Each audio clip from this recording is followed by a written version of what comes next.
Come in sir. ആ door bolt ചെയ്യ. Sir, ആ ഡോർ ബോൾട്ട് ചെയ്യാൻ. ഓ.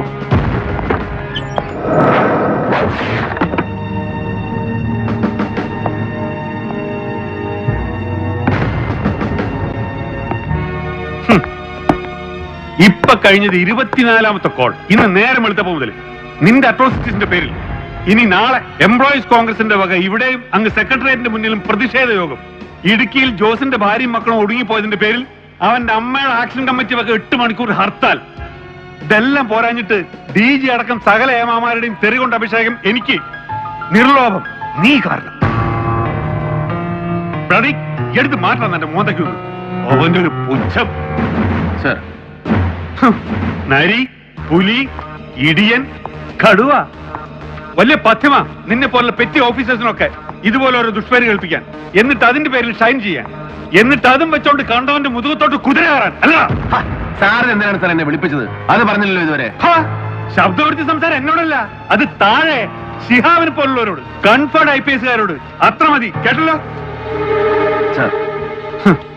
മുഖ്യമന്ത്രി നേരിട്ട് വിളിച്ചൊരു സ്പെഷ്യൽ അസൈൻമെന്റ് തന്നോന്ന് വിചാരിച്ചിട്ട് IG-യുടെ IPSന്റെ ഒന്നും തലയ്ക്ക് മുകളിൽ ആവരുത അധികാരം.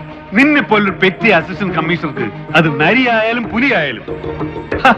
അല്ലെങ്കിൽ തന്നെ താങ്ങി നിർത്തിയവനെ തള്ളി താഴേക്കിടാൻ എത്ര മണിക്കൂറാണ് നമ്മുടെ സ്റ്റേറ്റ് ചീഫിന്? Sir, it's not my bloody business to count.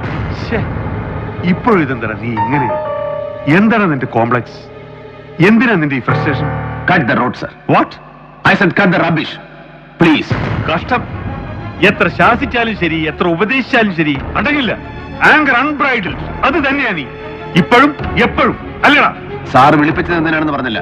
വിളിപ്പിച്ച് നീ നന്നാവോ എന്നൊന്ന് ശ്രമിച്ചു നോക്കാൻ. ഒരു ലാസ്റ്റ് ട്രൈ. ഒന്ന് സഹായിക്കും. നരി, വൃത്തികെട്ടൊരു കേസായത് കണ്ടില്ലേ? ആണും പെണ്ണും കുട്ടിയും കുടുംബം അടക്കം ഓരോന്നായിട്ട് തീർത്തോണ്ടിരിക്കുക അവന്മാര്. ശത്രുഭാഗത്ത് നിൽക്കുന്നവര് അവരാരൊക്കെയാണെങ്കിലും. സർ, ഹെൽപ്പ് ചെയ്യാൻ തന്നെയാടാ വിളിപ്പിച്ചത്. സ്നേഹം കൊണ്ട്, ചില പഴയ കടപ്പാടുകൾ ഓർമ്മിച്ചിട്ട്.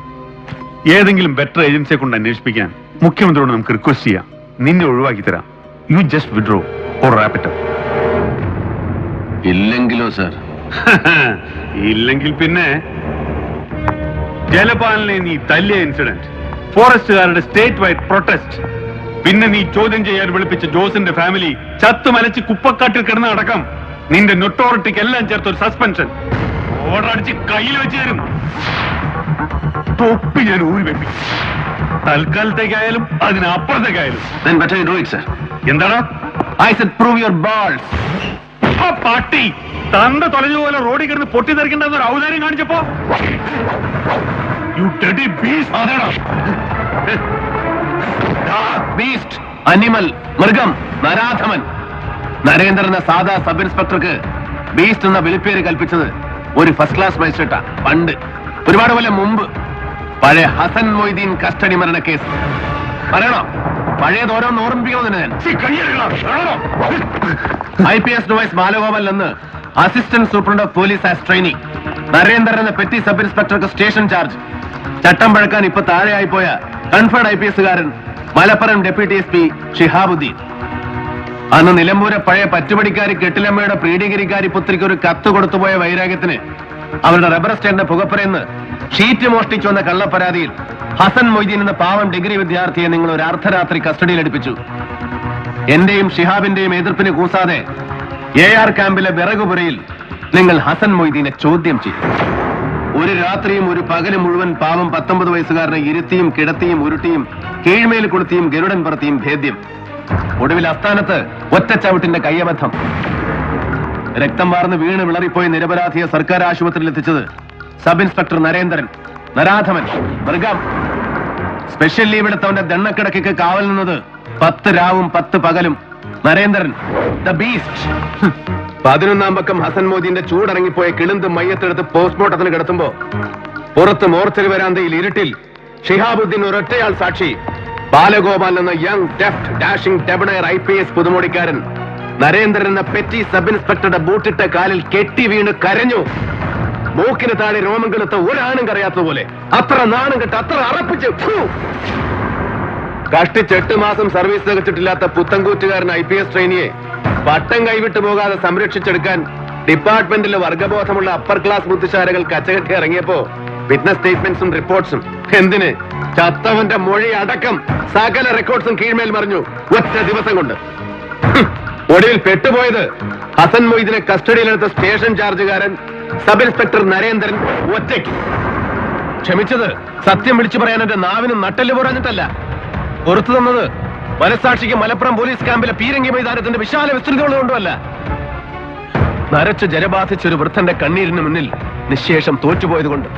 അതേടാ, തെരുവിൽ ബോംബ് പൊട്ടി തല തെറിച്ച് തൊലഞ്ഞുപോയ എന്റെ അച്ഛന്റെ പഴയ ചങ്ങാതി, സഹപാഠി, മേലോഫീസർ, റിട്ടയർഡ് SP മാരാർ നിന്റെ തന്തോ മുറ്റത്ത് വന്നു നിന്ന് മകന്റെ ജീവിതം ഭിക്ഷ ചോദിച്ചപ്പോ പറ്റില്ലെന്ന് മുഖമടച്ചാട്ടാനുള്ള പിറവി ദോഷം എനിക്ക് ഇല്ലാതെ പോയി. അച്ഛൻ എന്ന വാക്കിന്റെ അർത്ഥം എനിക്ക് അറിയാവുന്നതുകൊണ്ട്, അച്ഛന്റെ വില അറിയാവുന്നതുകൊണ്ട്. നിനക്കത് ഇല്ലാതെ പോയി ബാലഗോപാല, ഇല്ലാതെ പോയി. കുറ്റം ചെയ്യാതെ ശിക്ഷ ഏറ്റുവാങ്ങാൻ വിധിക്കപ്പെട്ടവന് മാറി മാറി കോടതികൾ കയറിയിറങ്ങാൻ നഷ്ടപ്പെട്ടത് ജീവിതത്തിലെ 10 കൊല്ലം. ഒടുവിൽ കൽപ്പിച്ച് 8 വർഷം കഠിന തടവ്, പിഴ. ഉത്തരവ് വായിച്ചു കേട്ട് കോടതി തിണ്ടയിൽ എന്റെ പാവം വക്കീൽ എന്റെ ഭാര്യ ബോധം കെട്ടി വീഴുമ്പോ അവളുടെ വയറ്റിൽ എന്റെ കുട്ടി ഉണ്ടായിരുന്നു. ഗർഭം തികയാതെ അവൾ പെറ്റുപോയവൻ, നിത്യരോഗി, ഇപ്പോഴും എന്റെ മകൻ. ഒടുവിൽ മേൽക്കോടതി ദയാദാക്ഷിണ്യത്തിൽ കുറ്റവിമുക്തനാക്കും വരെ പിറ്റ് തീറാക്കാൻ ഒരു താലിച്ചെയിൻ പോലും മിച്ചമില്ലാത്ത ഗതികേടിലും ഒരിക്കലും ഭിക്ഷയായിച്ച് ഒരു പൊട്ടിയുടെ മുമ്പിൽ പോയിട്ടില്ല. ഒരു യജമാനന്റെ മുട്ടൻ ചവിട്ടിയിട്ടില്ല നരേന്ദ്രൻ. പക്ഷെ ഇപ്പൊ നിനക്കെന്നെ സഹായിക്കണമല്ല.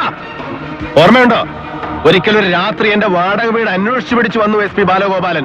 ഞാൻ ജയിലിൽ കിടക്കുമ്പോ എന്റെ ദുരിതം അന്വേഷിക്കാനല്ല, ഭർത്താവ് അകത്തും ചെറുപ്പക്കാരി ഭാര്യ പുറത്തുമായി പോയതിന്റെ ദുഃഖം തീർത്തു കൊടുത്ത് സഹായിക്കാൻ, എന്റെ ഭാര്യയെ ഒപ്പം കിടക്കാൻ ക്ഷണിക്കാനല്ലടാ. അതേടാ, അന്ന് അവൾക്കിത് തരാൻ കെൽപ്പില്ലാതെ പോയി. ഓങ്ങി വെച്ചതാ ഞാൻ ഒരുപാട് കൊല്ലം കൊണ്ട് ഒരു അവസരത്തിന് വേണ്ടി. ഫ്രസ്ട്രേഷൻ തീർക്കണം നിനക്കെന്റെ. എന്റെ കോംപ്ലക്സ് എന്താണെന്ന് അറിയണം നിനക്ക്. അതല്ലേ നീ വിളിപ്പിച്ചത്. I have no frustrations. ഒരു നിരപരാധിയുടെയും രക്തം പുരണ്ടിട്ടില്ല നരേന്ദ്രന്റെ കയ്യില്. എന്നിട്ടും ഒറ്റ മകൻ കസ്റ്റഡിയിൽ മരിച്ച ദുഃഖം ഇനിയും കുടിച്ചു തീർത്തിട്ടില്ലാത്ത ഹസൻ മൊയ്തീന്റെ വൃദ്ധരായ ഉമ്മയ്ക്കും പാപ്പയ്ക്കും എന്റെ തുച്ഛ വരുമാനത്തിൽ നിന്ന് ഇപ്പോഴും മുറതെറ്റാതെ ഒരു തുക എത്തിച്ചു കൊടുക്കുന്നുണ്ട് നരേന്ദ്രൻ. ഓരോ മാസത്തിലും ഒരു കുറ്റബോധമില്ല നരേന്ദ്രന്. But you have frustrations, you are scared. അതുകൊണ്ടാണ് നീ എന്നെ വിളിപ്പിച്ചത്. പക്ഷെ ബാലഗോപാലൻ, മോർച്ചറിയിൽ ജോസിന്റെ ബോഡി കിടത്തിയതിനപ്പുറം എന്റെ മുന്നിൽ നിൽക്കുമ്പോ assistant police surgeon doctor Ratnakumari, നിന്റെ ഭാര്യ, അവരുടെ മുഖത്ത് ഞാൻ കണ്ട ഭീതി, അന്നൊരു 2 മിനിറ്റ് മാറ്റി നിർത്തി സംസാരിച്ചപ്പോൾ ഞാൻ കേട്ട ചങ്കിടിപ്പ്, അതിനിപ്പോഴും തെളിഞ്ഞിട്ടില്ലാത്ത അർത്ഥങ്ങൾ ബാക്കിയുണ്ടെങ്കിൽ പിന്നെ ബാലഗോപാലൻ സാറേ, I will hunt you down. നിന്നെ വേട്ടയാടി പിടിക്കും. നരി, അനിമൽ. അന്ന് നിന്റെ തലയിലിരിക്കുന്ന തൊപ്പി, എന്റെ ഭിക്ഷ, നിന്റെ ഈ IPS, അതിന്റെ അലങ്കാരങ്ങൾ, നക്സലൈറ്റ്സ്, ആലഭാരങ്ങൾ അഴിച്ചു വെപ്പിക്കും നരേന്ദ്രൻ, ഓരോന്നോരോന്നോരോന്നായിട്ട്. അതേടാ, അതിനു മുമ്പ് എന്റെ തൊപ്പി നീ അഴിച്ചു വെപ്പിക്കുമെങ്കിൽ then come on, do it. Prove your balls, you should dare. You should dare.